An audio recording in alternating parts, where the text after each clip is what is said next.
esse final de semana, sábado e domingo, daquele jeito, Flávio? Eu li, né, alguns trechos da entrevista do Hazard hoje, do Hazard. Nossa, eu começo a entender porque que é melhor o jogador não dar entrevista. Pô, eu gosto tanto desse rapaz, torço tanto por ele. Até lamento que ele não está jogando no Real Madrid, mas ele falou tanta bobagem que, olha, era melhor não ter falado. Entre outras coisas brilhantes. Ele criticou a Alemanha pelo protesto, por ter colocado a mão na boca. Falou, não vier aqui para jogar futebol, não para falar de política. Que bobagem, não? Já tá arrastando, não se mete nisso. Tá até caçando uma boquinha na FIFA no futuro. Aí perguntaram sobre o Neymar e falou assim, jogador que segura a bola tá sujeito a tomar porrada. É assim mesmo. Não segura a bola, solta a bola. É um negócio que... Não vai driblar? É o que eu tô falando. É melhor ficar quieto, sabe? Mas ele falou, então falou um monte de bobagem. E eu tenho aqui as falas do Hazard, até entrando nesse assunto, já a gente volta para falar de seleção brasileira. Não, mas tá tranquilo. O Hazard, até interessante o Flávio puxar esse assunto, ele deu uma entrevista antes da partida contra Marrocos e falou sobre o fato de estar sendo caçado na Copa do Mundo 2022. Até o momento, o astro do Real Madrid é o jogador que mais sofreu faltas no Mundial, ao lado do Neymar, da seleção brasileira. E perguntado se não tem medo de se lesionar por estar apanhando tanto, Hazard surpreendeu em sua análise e avaliou que ser parado com infrações não é tão ruim assim. Para ilustrar seu argumento, ele citou inclusive o Vinícius Júnior, que é seu companheiro no Real Madrid, além de Neymar. Abre aspas para Hazard, jogador da seleção belga. Eu sempre digo que, quando sofro uma falta, isso significa que eu estava com a bola. Então, é um bom sinal. Ficar com a bola e receber faltas é parte da característica do meu jogo. Acho que todos os jogadores que ficam bastante com a bola, como eu, Neymar, Vinícius Júnior, podemos receber muitas faltas. Temos que saber lidar com isso, mas sinceramente acho que não tem problema, fecha aspas. E o Hazard falou também sobre o desempenho da seleção da Bélgica e pontuou que a equipe está enfraquecida se comparada àquela que disputou o Mundial no ano de 2018 e inclusive eliminou o Brasil naquela caminhada. Abre aspas para Hazard. Para ser sincero, acho que tínhamos mais chances de vencer 4 anos atrás. O time era melhor, mas ainda temos qualidade para vencer jogos e ganhar a competição. Temos alguns caras muito bons. Temos o melhor goleiro do mundo, Courtois. Um dos melhores meias do mundo, De Bruyne. Bons atacantes, temos boas chances. É tudo ligado à mentalidade.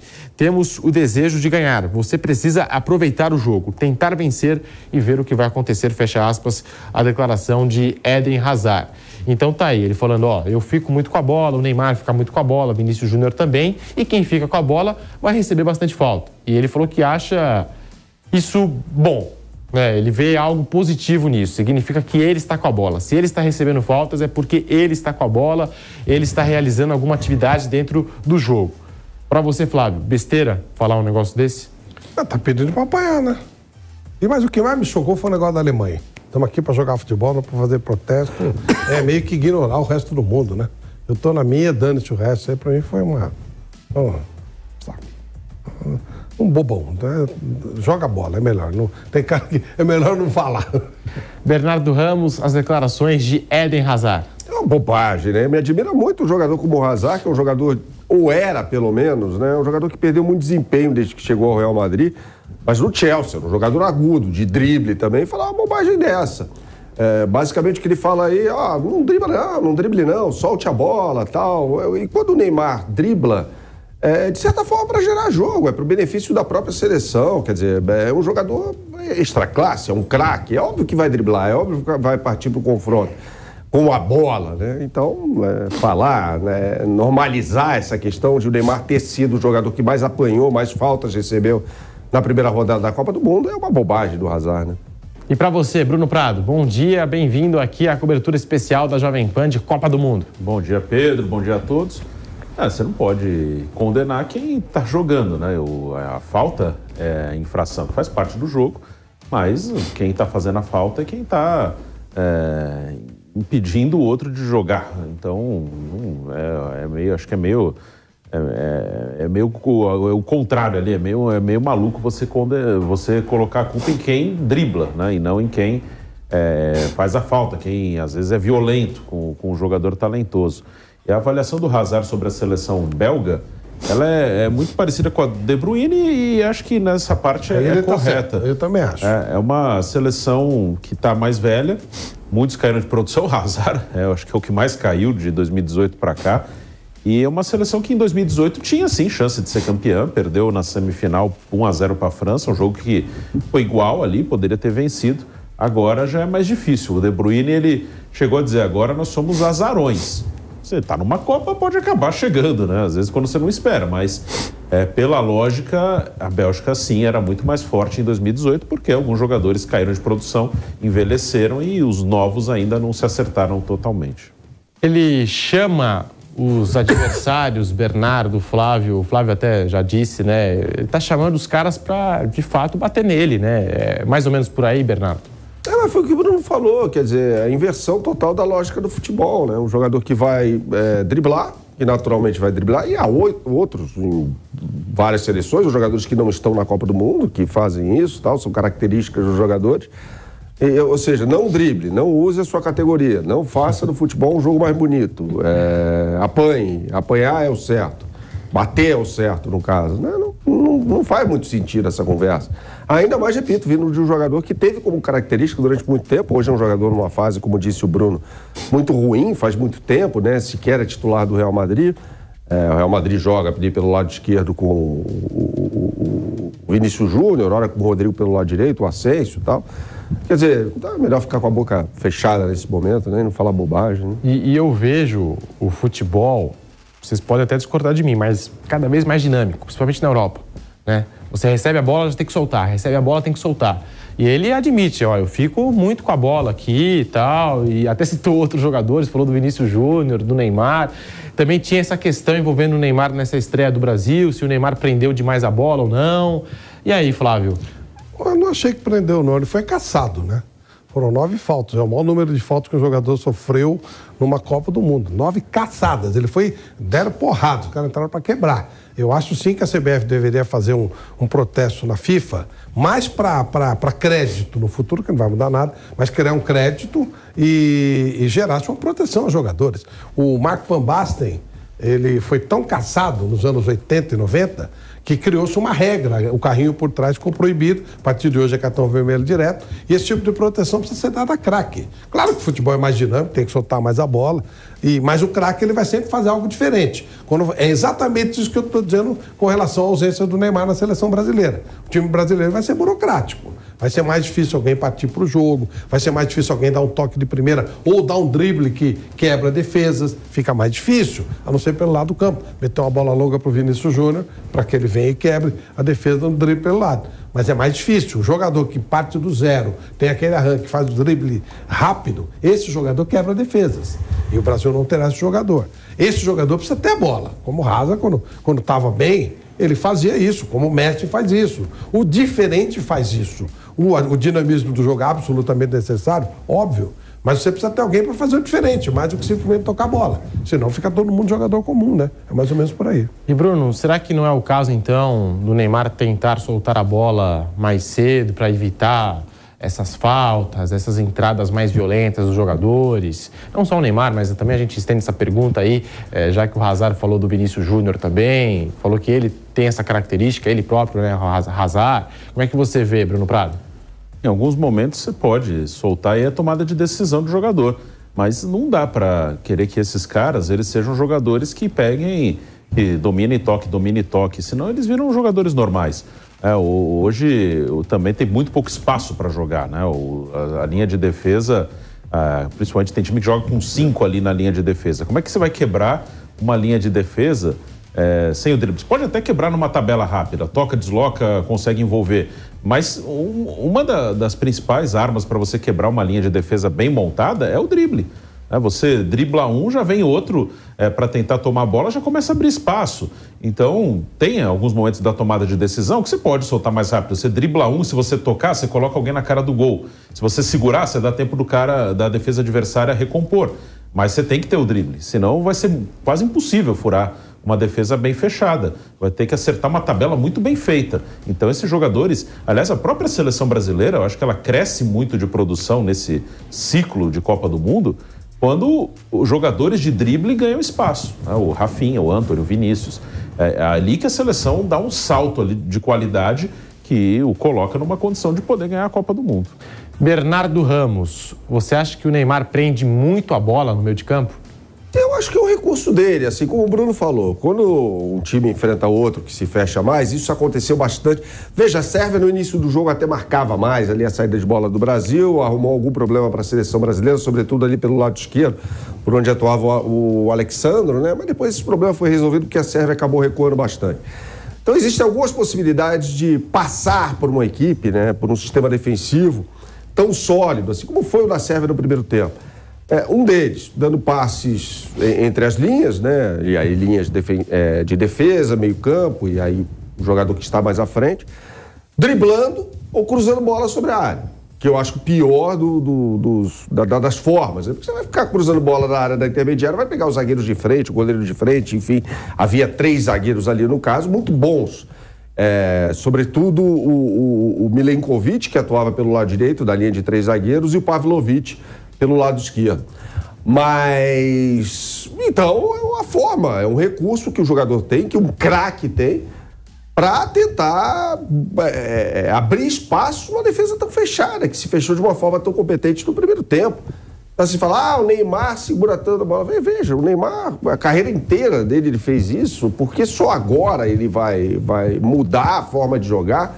A gente está invertendo a lógica da história aí, né? A questão é como a arbitragem é conivente com esse tipo de coisa, como foi o senhor Alireza Fagani, né? Que foi o árbitro desse jogo, que deixou o Neymar apanhar pra caramba.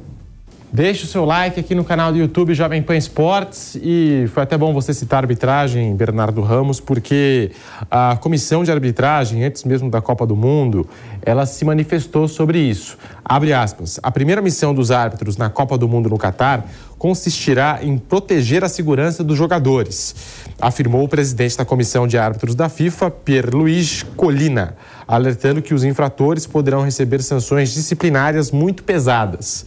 E ele ainda completou, a Copa é o torneio mais importante do mundo entre todos os esportes. E aqui vão se apresentar os melhores jogadores do mundo. Seria uma pena se esses atletas não jogassem o Mundial por causa de uma lesão. Uma recomendação que demos aos nossos árbitros é que eles protejam a saúde dos profissionais, fecha aspas. E é por aí, né, Flávio, então, Bernardo... Vai exatamente contra aquilo que aconteceu no jogo. Foi uma caça ao Neymar. Por isso que eu falei, a CBF deveria lavrar um protesto até com proteção aos jogadores. Porque, caramba, senão fica tudo comum, né? Pegar a bola solta, pegar a bola solta. É legal, eu gosto muito de tic-tac. Mas ele terminava onde? No Messi com seus dribles diferenciais. Tá certo? É isso, esse é o ponto. Ou terminava do Neymar com drible, fazendo uma jogada de finalização. Não tem lógica isso aí. Nós estamos pondo a culpa na vítima, né? Esses jogadores são caçados, são os craques, são os caras que levam o público à Copa. Quem leva o público à Copa não é o cara que bate no craque, é o craque. Quem leva o público ao futebol é o craque, não o cara que bate no craque. Sabe? Quem leva o público ao estádio é o criador, é o mágico, não o cara que bate no mágico. Esse é o ponto. Das 12 faltas do Brasil no jogo, 9 foram em cima do Neymar. Sim. Né? As 12 faltas cometidas pela Sérvia, né? E aí eu queria saber de você, Bernardo, e até já fazendo uma sugestão aqui para nossa produção, porque eu vi um post do Neymar pai falando sobre essa perseguição ao Neymar em campo, enfim, e já a gente vai colocar aqui na tela para você que nos acompanha por imagem no canal do YouTube Jovem Pan Esportes. Mas tá aí, Bernardo, esse dado é bem interessante. Das 12 faltas, 9 foram em cima do Neymar. É óbvio que o maior prejudicado nesse caso é o próprio Neymar, né? Mas também a seleção brasileira, porque é um trabalho de tanto tempo, né? Que aí vê-se, no caso técnico Tite, numa dificuldade até para armar o time sem o seu principal jogador. Repito, o Neymar ainda é o principal jogador da seleção brasileira. Isso é tão antigo em Copa do Mundo, né? Eu me lembro que, quer dizer, eu não estava vivo ainda, mas lendo sobre a história do futebol e tal. A Alemanha, num jogo de 54 contra a Hungria, o primeiro, não a final, né? O primeiro jogo em que a Hungria vence por 8-3 lá e tal, coloca um jogador para quebrar o Puskás, o Mebus, né? O cara entrou para fazer isso. E o Puskás acabou ficando fora dos 2 jogos seguintes da Hungria na Copa do Mundo, contra o Brasil e contra o Uruguai, e voltou meia bomba na final da Copa do Mundo. Jogou porque era final de Copa do Mundo, tal, não tinha condição. O Puskás era, à época, o melhor jogador do mundo, né? Então, a arbitragem, naquele caso, foi conivente. Não tinha nem cartão naquela época, né? Aliás, em 66, Bernardo, houve uma caça ao Pelé. Houve uma caça ao Pelé. Foi caçado contra Portugal. Tem até uma imagem muito icônica, que ele sai abraçado ao Mário Américo, né? Ele não consegue nem andar, porrada. E aí, o Pelé vira um cara mau. Na Copa de 70, ele mete o cotovelo no nariz dos caras. Ele começou... Só que o Pelé tinha uma força física maior. O Pelé, né? Lógico. Ele sabia bater de um jeito que o cara ainda virava falta. Quebrou perna de jogador da Alemanha no Maracanã. Isso, ele dava cotovelada na cara do cara e o juiz marcava falta contra o cara. Mas aí ele começou... Era uma defesa. Uma coisa brutal. Quer dizer... Não é isso que a gente quer pro futebol. O cara tem que criar uma defesa brutal para poder se proteger, porque isso já acontecia. Só que aí a FIFA hoje ele apregou essa história de proteção ao jogador, com a história do Van Basten e tal. Até os saltos do Neymar, que muitas vezes são criticados, e ele exagera algumas vezes, sim. Às vezes ele faz só para simular e tentar arrumar um pênalti. Mas muitas vezes os saltos dele são para se proteger. Sim. Às vezes é para simular, para tentar enganar o árbitro. Isso ele faz também. Mas muitas vezes ele pula para não tomar pancada. Ele não fica esperando dar pancada nele para cair, né? Ele pula antes. Então também os saltos, em alguns momentos, são de proteção, não são só para tentar ludibriar a arbitragem, que aliás é uma coisa que o Neymar faz, mas é uma coisa que também muitas vezes os garotos, quando estão começando, são incentivados a isso, né? Isso aí fica às vezes muito na conta só dele, né, de tentar enganar a arbitragem. Mas a gente sabe que a gente tem muito aquela conversa assim no futebol, não, tem que ser malandro, tem que ser mais esperto que o outro. Isso muitas vezes também é incentivado, né, de simular, mas isso é outra coisa. O que eu quero dizer é que alguns dos saltos que ele dá são de proteção, ele não fica esperando o cara dar no meio do tornozelo dele para poder cair no chão, ele pula antes. Eu tinha falado da publicação do pai do Neymar. A gente vai preencher a tela agora no canal do YouTube Jovem Pan Esportes para você poder conferir. Ele publicou, se liga só. No dia da abertura da Copa do Mundo, fiz um post em que dizia que, antes de tudo, desejava que os talentos fossem os protagonistas dessa edição. Sabia sobre o que falava. Uma falta dura, um carrinho desproporcional e tudo poderia terminar antecipadamente. Meu filho sofreu 9 faltas na estreia da seleção e em uma delas se machucou. Não quero e não vou discutir sobre isso. Deixo para vocês analisarem. Agora, com a notícia que ele estará presente nas fases mais importantes da Copa do Mundo, meus pensamentos neste momento estão todos para a plena recuperação do meu filho. Já deu tudo certo, bora torcer. Tá aí, Neymar pai. Nas redes sociais, ele citando o número de faltas que o Neymar sofreu e ainda jogou no ar, né? Falou, ó, deixo para vocês analisarem, né? Então tá aí, o Neymar pai se pronunciando logo após essa notícia envolvendo o filho dele, o Neymar Júnior, né, que vai perder a fase de grupo, se recuperando de um problema no tornozelo, assim como o lateral direito Danilo. Então tá aí, o Neymar pai, e tem razão, né? Tem razão de, sei lá, vir a público e falar, porque de fato existe, como eu posso dizer, existe uma perseguição em cima desses grandes jogadores dentro de campo, Flávio. E aqui no caso do Brasil é mais engraçado, porque o Brasil ele tem ódio dos grandes, né, dos caras que vencem. Não é só do... eu lembro assim, por ser um pouquinho mais velho, eu lembro que o povo brasileiro odiava o Garrincha. Isso que eu tô falando que eu apago? Não, odiava o Garrincha. O Garrincha, no meio da Copa do Mundo de 62, ele conheceu a cantora Elza Soares, se envolveu com ela e separou-se da família e aí ele ficou sendo o bandido nacional. Como é que pode uma coisa... Ódio ao Garrincha. Quando o Garrincha, coitadinho, problema de alcoolismo e tal, perdeu tudo que tinha, aí, como coitadinho, ele foi acolhido, né? A gente lembra da perseguição cruel ao Barbosa, colocando culpa no cara depois que ele parou de jogar. Ele teve o teórico erro em 50 e a partir de 62 ele foi crucificado, massacrado, acabou não tendo espaço nem para conseguir trabalhos, nada, também morreu numa situação difícil. O Pelé, aquela história da filha que reconhece, que não reconhece, enquanto no Argentina o Maradona é Deus, imagine se o Pelé tivesse a vida que o Maradona teve. E eu não quero julgar nada, estou julgando ninguém. Imagine o Maradona sendo brasileiro e o Pelé argentino. O Pelé seria super Deus e o Maradona seria odiado, seria motivo de ódio aqui. Eu não sei qual é, talvez o problema, o complexo cachorro vira-lata que o Nelson Rodrigues falava, quando aparece um cachorro de raça, os vira-latas ficam incomodados. Então a gente tem muita raiva do ídolo, do grandão, do cara importante, né? Que tem muito isso. E o Neymar desde o começo da carreira, né? Ele é motivo de ódio. Eu não me dou o trabalho de ver rede social porque acho que é uma perda de tempo. Mas pelo que me disseram, há muita gente comemorando a condição dele. Exato. Dizendo a barbaridade que o time vai ficar melhor sem ele. Quer dizer... É que na é o internet... principal jogador da seleção brasileira. Piada, é que nem dizer que o Messi vai ficar melhor se a Argentina ser o Messi. É que na internet se acha de tudo, né? Inclusive os haters e tal. Eu tenho muita pena desse pessoal, mas eu só fico imaginando se o Messi fosse brasileiro, ele estava ferrado. E se o Maradona fosse brasileiro, então, nossa, ele ia ser excomungado, crucificado em praça pública. E há, assim, uma certa comemoração pela condição do Neymar. Eu gosto muito do que disse o Rafinha. Ele deu azar de nascer brasileiro. Se ele nasce em outro lugar... Não foi que o Rafinha disse, ele compartilhou um texto, mas como ele compartilhou, dá a entender que ele concorda com aquele texto. Eu concordo, eu não sei de quem é o texto, mas eu concordo plenamente. Acho que ele deu azar de nascer brasileiro, como o Pelé também. Se o Pelé nasce na Argentina, a gente hoje chamaria Pelélândia. Mas ele nasceu aqui no Brasil. Inclusive, nesse texto que o Rafinha acabou compartilhando nas redes sociais dele, ele diz...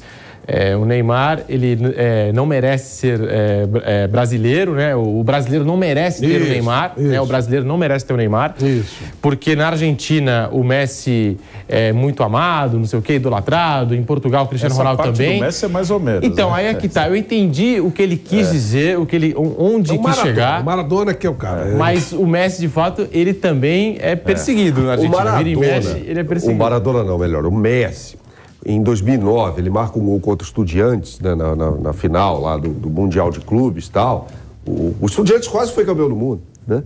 E muita gente na Argentina o massacra por causa disso, né? O Messi não é uma unanimidade na Argentina.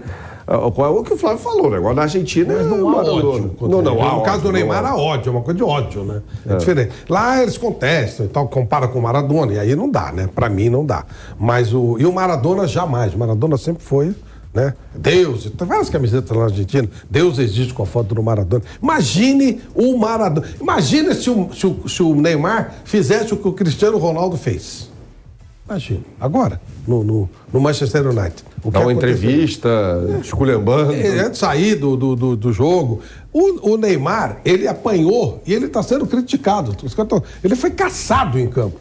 Caçado em campo. Se isso acontecesse com o Messi na Argentina, mesmo com toda a bronca que há do Messi, se fosse o Cristiano Ronaldo em Portugal, os caras iam na FIFA, iam fazer um bate-escândalo. Então, ainda bem que a vítima foi vítima. Pô, legal. E aí, se não ganhar a Copa, que se dane também, né? A vida do Neymar não vai mudar nada, realmente não. Ô Pedro, eu queria pegar um gancho aí no que falou o Flávio sobre a perseguição a alguns indivíduos e tal, de esporte, né?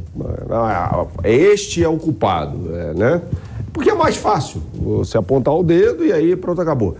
O Fernandinho, por exemplo, o Guardiola falou certa vez que se tivesse 3 Fernandinhos no City, ele ganharia absolutamente tudo. Aí o Fernandinho esteve no 7-1, como se aquilo tudo fosse culpa do Fernandinho, exclusivamente. E marcou um gol contra, que é uma coisa que pertence ao futebol, contra a Bélgica, né? Também era um time que sofreu muito no início daquele jogo. Então, assim, o Brasil não tomou 7-1 por causa do Fernandinho, de forma nenhuma, exclusivamente por causa do Fernandinho. O Fernandinho fez parte de um contexto, aliás, um time que era uma bagunça e tal. Assim como ele não pode ser culpado pela derrota para a Bélgica, quer dizer, então fica aquela história, chamou o Fernandinho para a seleção brasileira, traga o Guardiola junto, né? Então também passa muito pela forma como os técnicos, eu estou citando aqui o Guardiola, que para mim é o melhor técnico do mundo, a forma como esses caras usam os jogadores nos clubes e como eles são utilizados, em que contextos eles são utilizados na seleção brasileira, são contextos diferentes, né? Deixe o seu like aqui no canal do YouTube Jovem Pan Esportes. E você, Bruno Prado? Existe sim uma... Assim, aqui a gente tem muita coisa de achar o culpado. Assim, o primeiro sentimento sobre um cara que começa a se destacar é de rejeição. Aí depois você começa... Eu falei já isso sobre o menino Endrick que está surgindo no Palmeiras e que, assim, hoje gostam muito dele e ele é um menino talentoso e parece ser um menino simpático, assim. E ele tem sido muito elogiado porque desde que ele entrou, o Palmeiras ganha, né? Ele jogou poucos jogos, Palmeiras ganhando, Palmeiras campeão brasileiro e ele fez gols. Na primeira grande derrota dele, ele será massacrado. O Vinícius Júnior. Porque ele é um sucesso, né? O Vinícius. E aí, o que eu acrescento aí é o resultadismo, né? O resultado, ele determina tudo exagerado, tanto para cima quanto para baixo. Sim, exatamente. E nós somos bem resultadistas, assim. Perdeu a Copa de 18, o Bernardo citou o do Fernandinho. Temos que achar um culpado. Quem foi? Foi o Fernandinho. Ou foi o treinador que está ali. Perdeu a Copa de 2010, foi o Felipe Melo. Aquela Copa, por exemplo, 2006, o Roberto Carlos. Foi o Roberto Carlos que ajeitou a meia. 82, o Cerezo. Em 2010, o Felipe Melo, claro que ele fez bobagem ali, ele pisou no jogador da Holanda e foi expulso. Mas já estava 2-1 para a Holanda. Você pode até criticar, não, o Felipe Melo errou ali e foi expulso. Mas a virada já tinha acontecido, que às vezes dá a impressão de que o Brasil estava muito bem no jogo e esteve muito bem no jogo até certo momento, e depois de que a coisa fica distante, já tem 12 anos, a história começa a ser distorcida. Tenho certeza que muitos têm na cabeça hoje que o jogo virou a partir da expulsão do Felipe Melo, e não foi isso. O jogo virou antes, ele foi expulso depois, que fez bobagem, ok, mas não foi a expulsão dele que virou o jogo. E tá meio assim na história, na imaginária, que foi na expulsão dele, e não é bem assim. Então o Vinícius Júnior, quando surgiu, era o Neguebinha, que era um desrespeito até o Negueba. Uma história ali envolvendo preconceito também, ele é vítima de racismo. Com certeza. Toda essa canalice aí, né? Sem dúvida. Aí o Vinícius vai pro Real Madrid. Não vai jogar no Real Madrid. Não vai, não tem. Deixa o moleque foi lá, foi pro time B. O Real Madrid não o contratou naquele momento para que ele imediatamente chegasse. O Real Madrid contratou para ele chegar, jogar no B um tempo, se adaptar, crescer. O Real Madrid contratou meio que um jogador para a base dele, para daqui, uns anos depois, jogar no profissional. Era isso, era bem claro. Eu acho até que ele assumiu um papel de protagonismo rapidamente. É. Mais rápido do que eu imaginava. Sim, mas o que já esculhambaram com o Vinícius Júnior, eu não estou falando do Neymar para não ficar só nele, que é uma coisa meio geral. E eu falei do Endrick, porque o Endrick até agora só ganhou. O Palmeiras, ano que vem, o Palmeiras vai jogar Libertadores. O Palmeiras perde uma final ou uma semifinal e o menino perde um gol ali. Vamos falar, esse moleque eu acho que não é tudo isso não, hein? O moleque, quando precisou dele, amarelou. Tá ficando mascarado. Ó, ele já foi mais humilde. Aí se ganha, aí, nossa, ele virou humilde de novo. Aí, se o Brasil ganhar a Copa e o Neymar jogar bem, o Neymar puder voltar e ainda contribuir, e eu não estou dizendo que o Neymar é santinho, bem longe disso. Mas ele tem a personalidade dele ganhando ou perdendo. Mas eu tenho certeza que se ele ganhar e o Brasil ganhar com o Neymar fazendo um gol, por exemplo, ele está mais maduro, hein? Ele ouviu as críticas, está diferente, ele aprendeu com as críticas, que não é, o Neymar é a mesma coisa. Quando ele ganha, quando ele perde, ele é a mesma coisa, com os defeitos e com as qualidades dele.